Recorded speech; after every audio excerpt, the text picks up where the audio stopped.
The First Epistle of Clement to the Corinthians. Chapter 3. Envy and emulation, the original of all strife and disorder. Examples of the mischiefs they have occasioned. For thus it is written, and in process of time it came to pass, that Cain brought of the fruit of the ground an offering unto the Lord, and Abel he also brought of the firstlings of his flock, and of the fat thereof.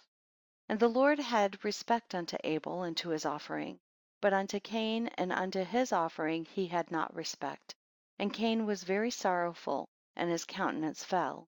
And the Lord said unto Cain, Why art thou sorrowful? And why is thy countenance fallen? If thou shalt offer aright, but not divide aright, hast thou not sinned?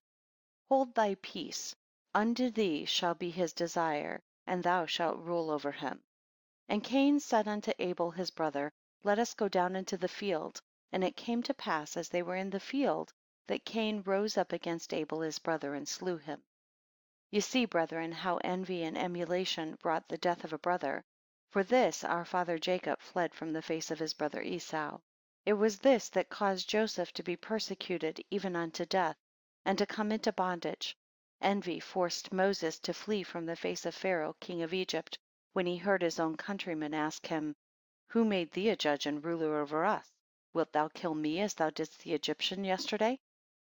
Through envy Aaron and Miriam were shut out of the camp from the rest of the congregation 7 days. Emulation sent Dathan and Abiram quick into the grave, because they raised up a sedition against Moses the servant of God. For this David was not only hated of strangers, but was persecuted even by Saul the king of Israel.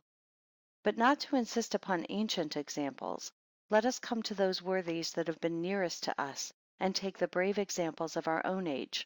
Through zeal and envy the most faithful and righteous pillars of the church have been persecuted, even to the most grievous deaths. Let us set before our eyes the holy apostles. Peter, by unjust envy, underwent not 1 or 2, but many sufferings, till at last being martyred he went to the place of glory that was due unto him. For the same cause did Paul in like manner receive the reward of his patience. 7 times he was in bonds. He was whipped, was stoned, he preached both in the east and in the west, leaving behind him the glorious report of his faith.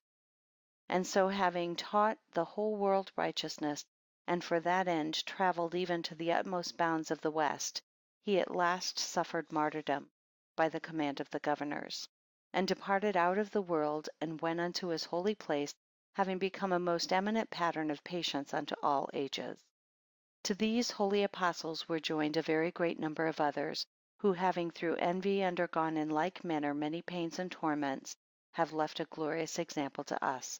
For this not only men but women have been persecuted, having suffered very grievous and cruel punishments, have finished the course of their faith with firmness, and though weak in body, yet received a glorious reward.